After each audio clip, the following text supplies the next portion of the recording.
Series জেতা হয়ে গিয়েছিল আগেই, বাকি ছিল 3-3 পূর্ণ করার কাজ। সেখানেও ঘাটতি রাখলেন না জাকের ঋষাদরা। ওয়েস্ট ইন্ডিজের মাঠে তাদেরকেই প্রথমবারের মতো হোয়াইট ওয়াশ করে সিরিজ জিতে বছরের শেষ দায়িত্ব সুচারুরূপে সম্পন্ন করলেন বাংলাদেশ টাইগাররা।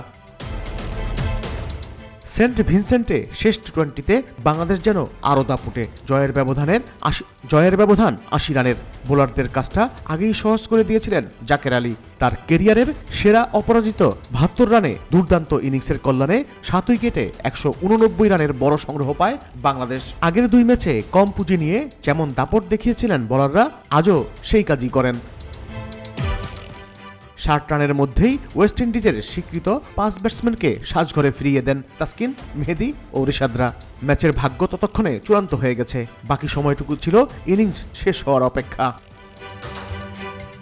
হিমহিম শীত পাশ কাটিয়ে ভোর থেকে দেশের ক্রিকেটের যেসব সমর্থকেরা হোয়াইট ওয়াশ দেখার অপেক্ষায় স্ক্রিনে দৃষ্টি নিবদ্ধ করেছিলেন, তাদের একদম হতাশ হতে হয়নি। রোমারিও শেফার্ড ও গুডাকাশ মতির 35 রানের জুটি সেই আনন্দ কিছুটা বিলম্ব অবশ্য ঘটায়, তবে এরপর তাসের ঘরের মতো ভেঙে যায় ওয়েস্ট ইন্ডিজের ইনিংস।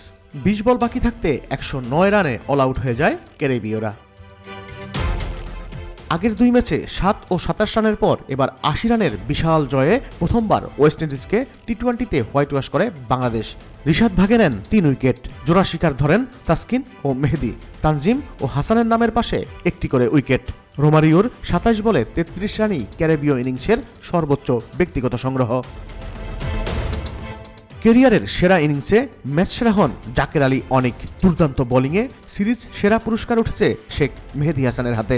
3 ম্যাচে তার শিকার 8 উইকেট।